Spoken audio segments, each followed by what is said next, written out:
Chicago में आज से 136 बरस पहले एक मार्का हुआ था और ये मार्का सरमाए पर मेहनत की फतह की जद्दोजहद के तौर एक अलामत के तौर पे देखा जा रहा है। ये सिलसिला जो है आज तक जो है ये जारी है और सरमाए के ख़िलाफ़ मेहनत कश जो है मुसलसल जद्दोजहद में। इस सारे पीरियड के दौरान इंसानी तारीख़ ने बहुत सारे अदवार से गुजरी है। उसमें ये दुनिया पे कब्ज़ा सरमायादार मुल्कों ने, बड़े सरमायादार मुल्कों ने कब्ज़ा किया, लोगों ने जद्दोजहद आज़ादी की, आज़ादी हासिल की, इंसानी समाज ने तरक्की की बहुत सारी मनाजिल तय की। सनत के अंदर आलात पैदावार, ज़राए पैदावार में एक बड़ी तब्दीली वाक़ हुई। आज सूरत हाल ये है कि दुनिया जो है चाँद पे जाने के बाद मरीख़ और जो है कायनात के दीगर रमूज़ जो है उसको समझने और उस पर जो है ताकत हासिल करने की कोशिश कर रही है। दुनिया में कोई ऐसी बीमारी नहीं है जिसका इलाज दरियाफ्त ना कर लिया गया हो या उसकी दरियाफ्त की तरफ ना बढ़ा गया हो। ह्यूज दौलत पैदा हो रही है। यहाँ देखा जाए तो इतनी दौलत पैदा हो रही है कि अगर आप सिर्फ ये देखिए कि दुनिया में 8 ऐसे अफराद मौजूद हैं जो दुनिया की आधी से ज़्यादा आबादी के पास जितनी दौलत है उससे ज़्यादा उनके पास दौलत है। लेकिन एक सवाल जो शिकागो में मज़दूरों ने उठाया था, जो मुतालबात उठाए थे, वो आज भी पूरी दुनिया के अंदर एक बड़ा सवाल बन के हमारे सामने मौजूद है। सवाल ये है कि मेहनत कशों के मुतालबात किस तरह तस्लीम किए जाएँ। दूसरा और मुतालबात के अंदर उसके अंदर पिन्हा एक बात यह है कि इंसानी तारीख़ में जो सरमायादारी का तज़ाद है, उस तज़ाद ये है कि लोग जो हैं जो कुछ पैदा करते हैं वो इज्तमाई तौर पे पैदा करते हैं, लेकिन उसका जो रिज़ल्ट है, जो उससे नतीजे में जो दौलत पैदा होती है वो चंद अफराद या चंद ख़ानदानों या चंद कंपनियों तक महदूद होकर रह जाती है। ये वो एक बहुत बड़ा तज़ाद है जिसको रिज़ॉल्व करने के लिए, हल करने के लिए जो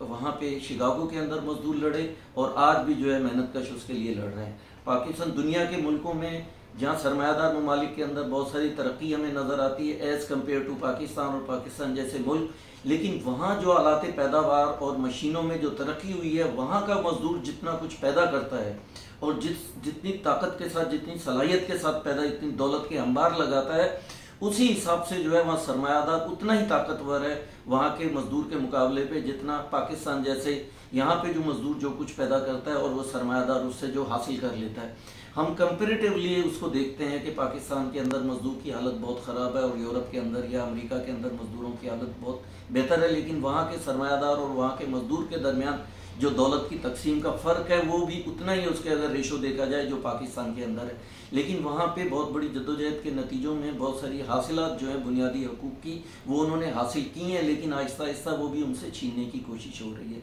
पाकिस्तान के अंदर जो एक लड़ाई है और जो जद्दोजहद है उसमें आप ये देखिए हम आज भी जो है बहुत बुनियादी सवालों के ऊपर खड़े हुए हैं। बुनियादी सवाल क्या है कि मज़दूर को जो है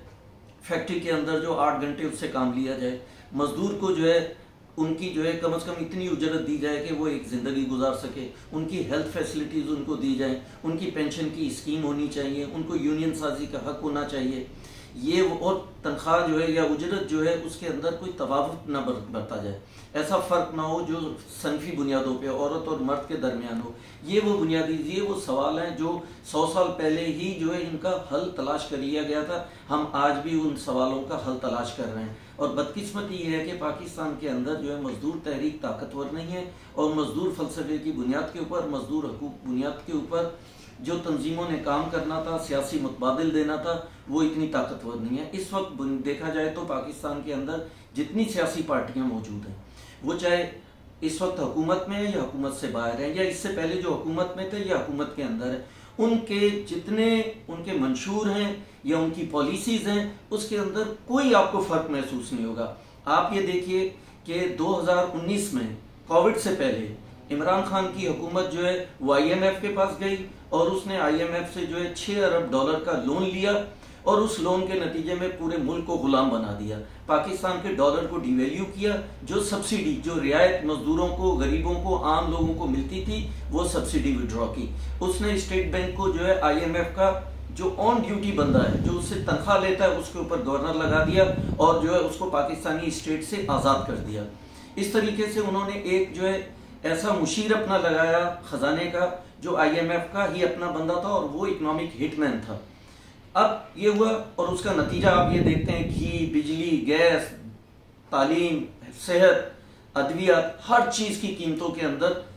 मतलब 100 गुना से ज्यादा, 200 गुना, तो इतना इजाफा हो गया कि आम आदमी जो है उसकी कुव्वत खरीद से वो बाहर हो गई। एक इकोनॉमिक क्राइसिस है। अब जो ये वाली हुकूमत आई है, ये भी सीधी IMF के पास गई है और IMF से जाके कहा है कि जो पिछली हुकूमत जो आपसे मुआहदे की करके गई थी, हम उसके ऊपर कायम रहेंगे और आप हमें $2 अरब मजीद दें, हम आपके लिए मजीद काम करेंगे। इसी तरीके से पिछली हुकूमत भी सऊदी अरब के पास गई और उससे कहा कि जी हमें तेल के ऊपर जो है सब थोड़ा सा हमें डेफर पेमेंट पे हमें तेल दें, हमें कुछ इतने पैसे दे दें कि वो पैसे हम अपने पास रख सकें और ताकि हमारे अदाइयों का तवाजुन जो है वो बेहतर हो सके। और ये वाली हुकूमत ये भी लाव लश्कर के साथ उन्हीं बादशाहों के पास गई है और उनसे मदद मांग रही है। ये वापस आएंगे, इसके बाद चाइना के पास जाएंगे और चाइना से कहेंगे कि हमें कुछ पैसे दिए जाए। तो आने वाली हुकूमत और जाने वाली हुकूमत के अंदर कोई फर्क मौजूद नहीं है। लोगों की जिंदगियों के अंदर कोई बड़ी तब्दीली वाकई नहीं होगी, चाहे वो वाली हुकूमत हो या ये वाली हुकूमत हो। जो हुकूमत बाहर होती है,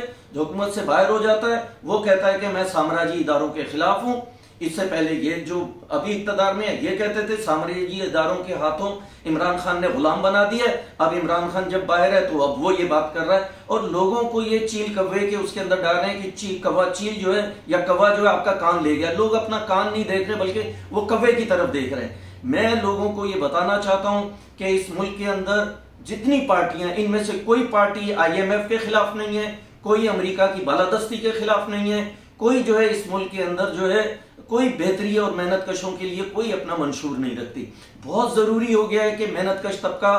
जब तक जो है इन पार्टियों से बाहर निकलकर अपनी कोई तंजीम साजी नहीं करेगा, इस मुल्क के अंदर कोई बड़ी तब्दीली नहीं आ सकती। बड़ी तब्दीली लाने के लिए बहुत जरूरी है कि 4-5 बातों के ऊपर जो है हमें सोच के और मिल के उसके ऊपर काम करना चाहिए। पहली बात यह है कि IMF, वर्ल्ड बैंक और जितने मालियाती इदारे हैं इनको कहा जाए कि हमने जो कर्ज लिए गए हैं वो कहीं पे भी पाकिस्तान की पार्लियामेंट के अंदर डिस्कस नहीं हुए और उसको कोई सॉवरेन गारंटी हम ये समझते हैं इस तरीके से नहीं है कि पाकिस्तान की पार्लियामेंट ने उसको पास नहीं किया। इसलिए इसको फिलहाल वक्ती तौर पे एक कुछ वक्त के लिए इन तमाम कर्जों को मुअख्खर कर दिया जाए, इसके ऊपर बातचीत की जाए और दुनिया में ये हुआ है। दूसरा ये है कि खित्ते के अंदर हमें इंडिया, ईरान, चाइना के साथ अपनी ट्रेड को बढ़ाना चाहिए। खुसूस तौर पे इंडिया के साथ हमें अपनी ट्रेड बढ़ानी चाहिए। आप ये देखिए कि चाइना और इंडिया के बहुत खतरनाक हद तक अपने इख्तलाफात हैं, लेकिन इसके बावजूद जो है उनकी ट्रेड जो है 125 बिलियन डॉलर सालाना से ज्यादा है। तो हमें भी उस ट्रेड का आगाज करना चाहिए। तीसरी बात यह है कि इस खित्ते के अंदर हमें तमाम मुल्कों को, इंडिया, पाकिस्तान को इस असले की जंग के अंदर शामिल नहीं होना चाहिए। दोनों मुल्कों को चाहिए कि वो अपने फौजी अखराजात के अंदर 50% कमी करें और जो वो पैसे फौजी अखराजात पे खर्च होते हैं उनको रोक कर तालीम और सेहत के ऊपर खर्च करें। आखिरी और तीसरी बात, एक और बात वो ये है कि पाकिस्तान के अंदर अगर आप डेमोक्रेटिक स्ट्रगल को या जमहूरियत को बढ़ाना चाहते हैं तो उसके लिए बहुत जरूरी है कि इस मुल्क के अंदर ज़राई इस्लाहत किया जाए और गैर हाजिर जिम्मेदारों को खत्म किया जाए और जमीन जो है वो बेजमीन किसानों के अंदर मुफ्त तकसीम की जाए। इसका नतीजा ये होगा कि करोड़ों लोगों को उनके हाथ में रोजगार भी आएगा, उनके बाद पैसा भी आएगा और वो हमारी लोकल मार्केट जो है जो कसाद बाजारी का शिकार है वो जो इक़्तिसाद का पहिया जो है बहुत तेजी के साथ चलेगा। इसमें एक और इम्पॉर्टेंट बात यह है कि वो इंडस्ट्री जो एक्सपोर्ट करती है उस एक्सपोर्ट की इंडस्ट्री को जो है वो इंसेंटिव्स देने चाहिए। बिजली है, गैस है और इसके अंदर जो इंग्रेडिएंट इस्तेमाल होते हैं उसके अंदर रियासत उनको सब्सिडी दे, एक जिससे पाकिस्तान की एक्सपोर्ट बढ़े और एक्सपोर्ट बढ़ने के नतीजे के अंदर हमारा जो है मुल्क के अंदर तरक्की के नए रास्ते खुलेंगे। इस तरीके से पाकिस्तान के लिए बहुत जरूरी है कि यहाँ जितने बचने वाली वफाकी इकाइयां हैं उन वफाकी इकाइयों के उनके साइल वसाइल उसके ऊपर उनका जमहूरी कंट्रोल जो है उनको तस्लीम किया जाए। मुल्क के अंदर इलेक्शंस के अंदर गैर जमहूरी कुव्वतें और किसी भी इदारे की मुदाखलत को खत्म किया जाए और इस मुल्क के अंदर एक इस तरीके से इलेक्शनरी रिफॉर्म्स की जाए कि 7 करोड़ से ज्यादा वर्क फोर्स है और साढ़े 10 या 11 करोड़ जो है वो वोटर्स हैं। इसका मतलब यह है कि 75% से ज्यादा वर्कर्स जो हैं वो वोटर्स हैं, लेकिन किसी भी असेंबली के अंदर, सूबाई असेंबली, कौमी असेंबली और सेनेट में उनकी नुमाइंदगी ना होने के बराबर है। इस तरीके से इंतखाबी जो है उसके अंदर आईनी तब्दीलियां की जाए कि ये यकीनी बनाया जाए कि मजदूरों की वहां पे नुमाइंदगी हो सके। इसके बगैर जो है कानून साजी, इसीलिए कभी भी जो आप पार्लियामेंट के अंदर देखें मजदूर दोस्त जो है वो वहां पे जो है पार्लियामेंट के अंदर कभी भी कानून साजी नहीं की जाती। फैक्ट्रियों कारखानों के अंदर जो कॉन्ट्रैक्ट सिस्टम है उसको खत्म किया जाए, जिसको हम ठेकेदारी निज़ाम कहते हैं, वो खत्म किया जाए। 8 घंटे से ज्यादा काम ना लिया जाए। तमाम वर्कर्स को सोशल सिक्योरिटी UOBI से रजिस्टर्ड किया जाए। तमाम वर्कर्स को जो है उनकी तनख्वाहें जो है, उजरतें जो है वो बैंक के थ्रू दी जाए इस तरीके से, और यूनियन साजी का राइट जो है वो बहाल किया जाए। आखिर में ये है कि ये वो चीजें जिनके ऊपर हम कर सकते हैं। इस तरीके से खवातीन का जो इशू है, खवातीन के साथ जो और ट्रांसजेंडर है उनका इशू है, बच्चों का इशू है, यहाँ पे बसने वाली अकलियतें हैं उनके इशू है, इनके साथ जो है हम तफरीक करते हैं कानून के अंदर, और जो पाकिस्तान के आइन में जो इस तरह की इम्तियाजी सलूक है उसको रोका जाए। ये वो चीजें जिनके ऊपर हम जो है अगर तहरीक को आगाज करें तो इस मुल्क के अंदर जो है हम तब्दीली भी ला सकते हैं, और ये जो पार्टियां हैं इनको इसी पैमाने के ऊपर परखा जा सकता है और इनकी मजदूर दुश्मनी को देखा जा सकता है। आखिर में मैं ये एक बात जो कहना चाहता हूं वो ये है कि माहौलियात एक बहुत बड़ा इशू है, और ये सरमायादारी के नतीजे में और मुनाफे के नतीजे में और के नतीजे में यहाँ जो माहौलियात खराब हो रही है, माहौल का जो खराब हो रहा है, और खुसूसी तौर पे सिंध के अंदर जो साहिली इलाके हैं उनके अंदर जो समंदर जो ऊपर चढ़ के आ रहा है, डेल्टा तबाह हो रहा है, लोगों की माइग्रेशन हो रही है, पानी नीचे सबसॉइल वाटर जो है वो खारा हो रहा है। इसके खिलाफ भी जो है इस जद्दोजहद के अंदर इसको भी शामिल किया जाए, और जो बड़े बड़े पैसे वाले लोग हैं उनके घरों को उनको रेगुलराइज किया जा रहा है, और जो आम लोग हैं उनको घरों से निकाला जा रहा है, अदालतें उनके खिलाफ फैसले दे रही हैं, इसको रोका जाए। और नए सिरे से इस मुल्क के अंदर हर साल जो है आम लोगों के लिए घर देने के लिए जो स्कीम है उनको दोबारा उसका इजरा किया जाए ताकि लोगों को घर जो है वो दिया जा सके।